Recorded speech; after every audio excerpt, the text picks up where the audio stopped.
ತೋರಿಸ್ಕೊಟ್ಟವರು, ಕರ್ನಾಟಕದ ಹೆಸರನ್ನ ಪ್ರಪಂಚಕ್ಕೆ ತೋರಿಸಿಕೊಟ್ಟವರು ಇವತ್ತು ನಮ್ಮ ಮಠಕ್ಕೆ ಬಂದಿದ್ದಾರೆ ಅಂತ ಹೇಳಿದ್ರೆ ಆ ಒಂದು ಶಕ್ತಿ ನಮ್ಮ ಸಿದ್ದನಕೊಳ್ಳ ಮಠಕ್ಕೆ ಇರುವಂತದ್ದು. ಹಾಗಾಗಿ ನಮ್ಮಲ್ಲಿ ಬಂದಿರುವಂತಹ ಅತಿಥಿಗಳನ್ನ ಗೌರವಿಸುವ ಸಂಪ್ರದಾಯ ಪ್ರತಿ ಸೋದರ ಚಪ್ಪಾಳೆ. ಈಗ ಪ್ರತಿ ವರ್ಷ 25,000 ಕೊಡ್ತಿದ್ವಿ ನಾವು.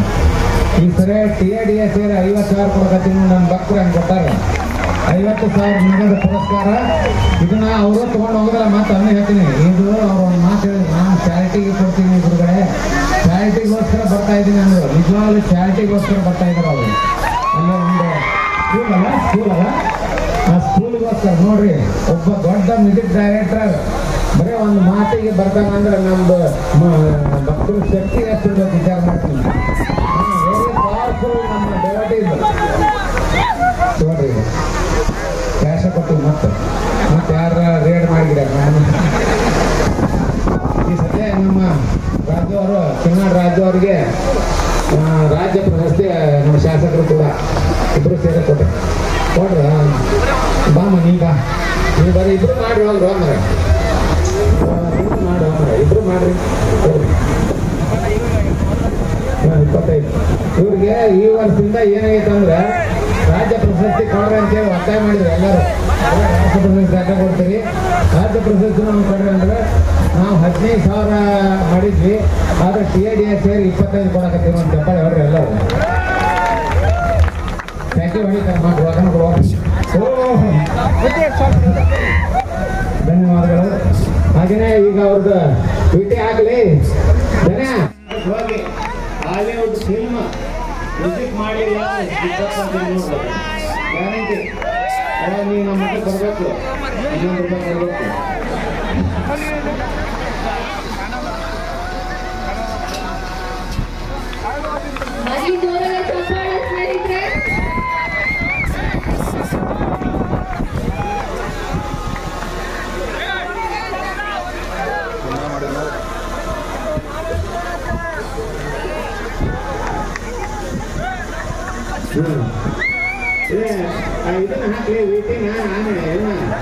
ಅದೇ ರೀತಿ ನಾನು ಮಾಡುವಂತ ಸಂಗೀತದಿಂದ, ನಾನು ಮಾಡೋದು ಭಗವಂತ ಕೊಟ್ಟ ಆಶೀರ್ವಾದದಿಂದ ಏನೋ ಸಂಗೀತ ಮಾಡ್ತಾ ಇದ್ದೀನಿ. ಅದರಿಂದ ನೀವೆಲ್ಲ ಖುಷಿ ಪಟ್ಟು ಆ ಮಾವಿನ ಹಣ್ಣನ್ನು ತಿಂದು ಖುಷಿ ಪಡ್ತಾ ಇದ್ದೀರಲ್ಲ, ನನಗೆ ಅದಕ್ಕಿಂತ ಖುಷಿ ಇನ್ನೇನು ಬೇರೆ ಇಲ್ಲ. ನಿಮ್ಮೆಲ್ಲರಲ್ಲಿ ಒಂದೇ ಕಡೆ ವಿನಂತಿ, ನನ್ನ ತರದ ರವಿ ಬಸವರು ಇನ್ನು 1000 ಗಟ್ಟಲೆ ಲಕ್ಷಗಟ್ಟಲೆ ಜನ ಬೆಳಕಿಗೋಸ್ಕರ ಕಾಯ್ತಾ ಇದ್ದಾರೆ. ಅವರೆಲ್ಲರಿಗೂ ನಿಮ್ಮ ಬೆಳಕು ಬೇಕು, ನೀವು ಗುರುತಿಸ್ಬೇಕು. ನೀವು ಗುರುತಿಸಿದ್ರೆ ಮಾತ್ರ ಅವ್ರಿಗೆ ಬದುಕನ್ನ ಕಾಣಲಿಕ್ಕೆ ಸಾಧ್ಯತೆ. ಇಲ್ಲಾಂದ್ರೆ ಬರೇ ಡಾಕ್ಟರ್ ಇಂಜಿನಿಯರ್ ಮಾತ್ರ ಆಗ್ತಾರೆ ನೆನಪಲ್ಲಿ. ಡಾಕ್ಟರ್ ಇಂಜಿನಿಯರ್ ಮಾತ್ರ, ಮತ್ತೆ ಯಾರೂ ಇಲ್ಲ. ಸೊ ಆ ರೀತಿಯಲ್ಲಿ ನಿಮ್ಮ ಅಕ್ಕಪಕ್ಕ ಆಮೇಲೆ ಟ್ಯಾಲೆಂಟ್ ಇದ್ದೊಂದು ಸಮಸ್ಯೆ ಇದೆ. ಅವ್ರು ನೀವು ಯಾರನ್ನೇ ಮಾತಾಡ್ತಾ ಹೋಗ್ಲಿ, ಟ್ಯಾಲೆಂಟ್ ಇದೆ ಹೌದು. ಸೊ ಈ ಅವರೊಂದು ಮುಜುಗರ ಇರುತ್ತೆ.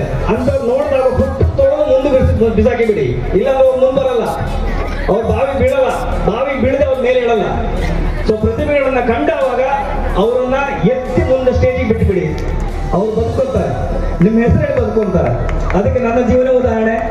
ನಾನು ಜೀವನನೇ ಬೇಡ ಅಂತ ಸೈಡ್ಗೆ ಇಟ್ಟಿದ್ದೆ. ಈ ಬದುಕೆ ಆಗಲ್ಲ ಅಂತ ನಾನು 2-3 ಸಾರಿ ನನ್ನ ಜೀವನದಲ್ಲಿ ಬೇಡ ಅಂತ ಹೇಳಿ ಜೀವನವೇ ತಕ್ಕಳಕ್ಕೆ ಹೋಗಿದ್ದೆ ಆಕ್ಚುಲಿ. ಆ ಸಮಯದಲ್ಲಿ ನನಗೆ ಬೆಳಕು ಕೊಟ್ಟವರು ನಿಮ್ಮೆಲ್ಲರಿಗೂ ಗೊತ್ತಿರ್ಬೋದು. ನನ್ನ ಹೆಸರೇ ಬೇರೆ. ಜೀವನವೇ ಬೇಡ ಅಂತ ಹೋದವಾಗ ಒಂದು ಏನೂ ಇರ್ಲಿಲ್ಲ, ಬರೇ ದೇವರದ್ದು ವಿಗ್ರಹದ ನಕಾಶೆ ಕೆಲಸ ಮಾಡ್ತಾ ಇದ್ದೆ. ಸೊ ಯಾರೇ ಕೇಳಿದ್ರು ಈ ನಾನು ಮ್ಯೂಸಿಕ್ ಮಾಡ್ಬೇಕಂದ್ರೆ ನೀವು ನಕಾಶೆ ಕೆಲಸ ಇದೆ ಅದು ಮಾಡ್ತೀನಿ, ಮ್ಯೂಸಿಕ್ ಏನಕ್ಕೆ ನಿನ್ಗೆ, ಸಿನಿಮಾ ಏನಕ್ಕೆ ನಿನ್ಗೆ ಅಂತ ಕಣ್ಣೆದ್ರಿಗೆ ಎಲ್ಲರೂ ಸ್ಟಾರ್ಗಳು ಕಾಣ್ತಾರೆ. ಆದ್ರೆ ಯಾರು ಬೆಳಕು ಕೊಡೋರಿಲ್ಲ. ಈ ತರ ಮೂಮೆಂಟ್ ಅಲ್ಲಿ ಜೀವನ ಜಿಗುಪ್ಸೆ ಆದವಾಗ ನನ್ನನ್ನ ಎತ್ತಿ ಮೇಲಿಟ್ಟವರು, ಅವ್ರ ಹೆಸರು ರವಿ ಅಂತ. ಅವ್ರ ಎದುರಿಗೆ ಹೋಗೋದು ನಂಗೆ ಗೊತ್ತಿಲ್ಲ ಅವ್ರು ಏನಂತ. ಅವ್ರ ಎದುರಿಗೆ ಕರ್ಕೊಂಡು ಒಬ್ಬರು ಕೂರ್ಸಿದ್ರು.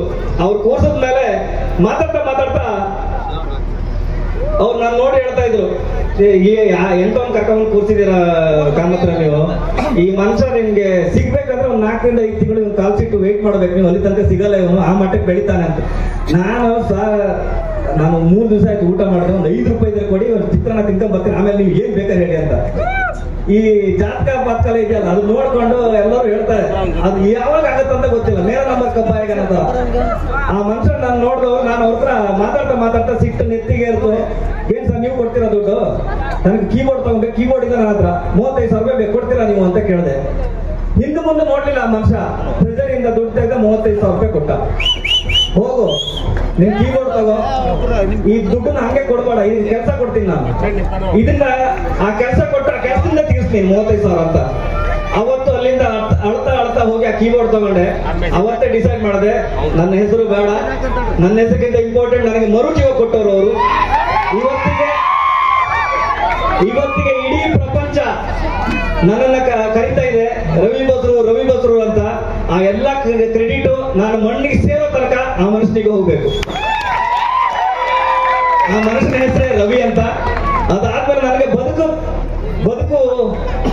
ಎಲ್ಲ ಕಡೆಯಲ್ಲೂ ನನಗೆ ಪ್ರಶಂಸೆ ಕೊಡ್ತು. ಒಂದು ಊರು ಎಷ್ಟು ಇಂಪಾರ್ಟೆಂಟ್ ಅದ, ಅಲ್ಲಿರುವಂತ ಎಲ್ಲ ಪ್ರತಿಭೆಗಳು, ಒಬ್ಬ ಗಾರೆ ಮಾಡೋನಾಗಿರ್ಲಿ, ಒಬ್ಬ ಪೇಂಟ್ ಮಾಡೋನಾಗಿರ್ಲಿ, ಯಾವುದೇ ಸಂಗೀತ ಮಾತ್ರ ಹೇಳ್ತಾ ಇಲ್ಲ, ಪ್ರತಿಯೊಬ್ಬರಿಗೂ ಒಂದು ಹುಮ್ಮಸ್ಸು ಕ್ರಿಯೇಟ್ ಆಗೋದಿದ್ರೆ ಆ ಊರಿನ ಜನರಿಂದ. ಈ ಇಷ್ಟೊಂದು ಜನರ ಸೇರಿದ್ರೆ ಇದರಿಂದ ಗೊತ್ತಾಗ್ತಾ ಇದೆ ನನಗೆ ಈ ಊರಲ್ಲಿ ಎಷ್ಟು ಅನ್ಯೋನ್ಯತೆ ಇದೆ ಅಂತ. ಹೌದಲ್ವಾ? ಸೊ ಈ ಅನ್ಯೋನ್ಯತೆ ಹೀಗೆ ಇರಬೇಕು. ಆವತ್ತಿನಿಂದ ನಾನು ನನ್ನ ಜರ್ನಿನ ಬದ್ದು ಮಾಡಿಕೊಂಡೆ, ಹಗಲು ರಾತ್ರಿ ದುಡ್ದೆ, ಪ್ರತಿಫಲ ಅಪೇಕ್ಷೆ ಇಲ್ಲದೆ ಏನೇ ಮಾಡಿದ್ರು ಅದು ಭಗವಂತ ನನಗೆ ಒಂದ್ ಕಡೆಯಿಂದ ಆಶೀರ್ವಾದ ಕೊಡ್ತಾರೆ ಅನ್ನೋ ನಂಬಿಕೆ. ಮಾವಿನ ಮರದ ನನ್ನ ಡ್ಯೂಟಿ ಏನೋ ಖನಿಜಾಂಶವನ್ನು ಎಳ್ಕೊಳ್ಬೇಕು, ಫಲವತ್ತಾಗಿ ಬೆಳಿಬೇಕು, ಮಾವಿನ ಹಣ್ಣು ಕೊಡ್ಬೇಕು. ಆ ರೀತಿಯಲ್ಲಿ ಇವತ್ತಿನ ತನಕ ಬೆಳೀತಾ ಇದ್ರೆ ನಿಮ್ಮ ಆಶೀರ್ವಾದ. ಆ ಮರದಿಂದ ಒಂದು 30ರಿಂದ 40 ಜನ ಬದುಕ್ತಾ ಇದ್ದಾರೆ. ಆ ಹುಮ್ಮಸ್ಸಲ್ಲೇ ನಮ್ಮ ಕರ್ನಾಟಕದಲ್ಲೇ ಒಂದು ದೊಡ್ಡ ಸ್ಟುಡಿಯೋ, ಹತ್ರ 13ರಿಂದ 14 ಕೋಟಿಯ ವೆಚ್ಚದ ಸ್ಟುಡಿಯೋ ನನ್ನ ಊರಿನಲ್ಲಿ ಮಾಡಿದೆ. ಒಂದು ಸಮಯ ಇತ್ತು, ಎಲ್ಲರೂ ಮದ್ರಾಸಿಗೆ, ಹೈದರಾಬಾದಿಗೆ, ಮುಂಬೈಗೆ ಹೋಗ್ತಾ ಇದ್ರು ಸ್ಟುಡಿಯೋ ಅಂದವಾಗ. ಈಗ ಎಲ್ಲ ಬದಲಾಗಿದೆ ಸ್ವಾಮಿ, ಎಲ್ಲರೂ ಬಸರೂರಿಗೆ ಬರ್ತಾ ಇದ್ದಾರೆ.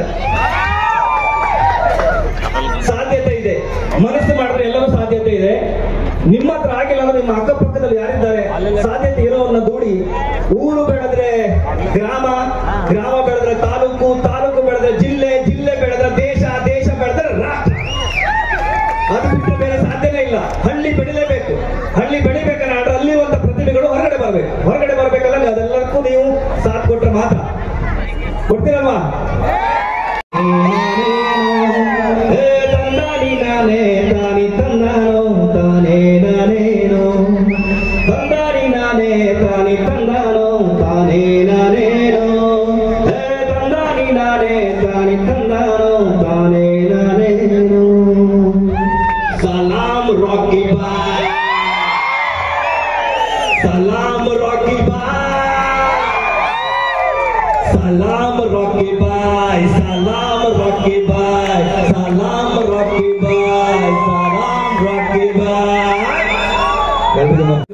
ಯಾಕಂದ್ರೆ ನಾನು ತಿಂಗಳು ಸಂಬಳ ಬಂದ್ರೆ ಸಾಕು, ಜೀವನ ನಡೀತಾ ಇದ್ರೆ ಸಾಕು ಅಂತ ಆಸೆ ಪಟ್ಟವನು. ಬಟ್ ನನ್ನ ಬರವಣಿಗೆ ನಾವು ಗುರುತಿಸಿ ಫಸ್ಟ್ ಟೈಮು ಅದು ನಾವು ಇಷ್ಟಪಡುವಂತವ್ರು, ಥಿಯೇಟರ್ ನೋಡಿ ಖುಷಿ ಪಟ್ಟವರು ಅಂಜನಿ ಪುತ್ರ ಪುನೀತ್ ಸರ್ ಸಿನಿಮಾ ಮೂಲಕನೇ ನನಗೆ ಜೀವನ ಕೊಟ್ಟರು. ಬಹುಶಃ ನಮ್ಮ ಜೀವನದಲ್ಲಿ ನಮ್ಮ ಯೋಗ ಇಂಪಾರ್ಟೆಂಟ್. ಯಾಕಂದ್ರೆ ಅದೃಷ್ಟ ಇದ್ರೆ ಮಾತ್ರ ಖಂಡಿತ ನೀವು ಏನೇ ಶ್ರಮ ಇದ್ರು ಸಹ ಅದೃಷ್ಟ ಇರ್ಬೇಕು, ಗುರು ಇರ್ಬೇಕು. ನೀವು ಗುರಿ ಏನೇ ಇದ್ರು ಗುರು ಇರ್ಬೇಕು. ಹಾಗಾಗಿ ಇವತ್ತೇನು ನಾನು ಸಾಧನೆ ಮಾಡಿದ್ರು ಅದಕ್ಕೆಲ್ಲ ಕಾರಣ ನಮ್ಮ ಗುರುಗಳು.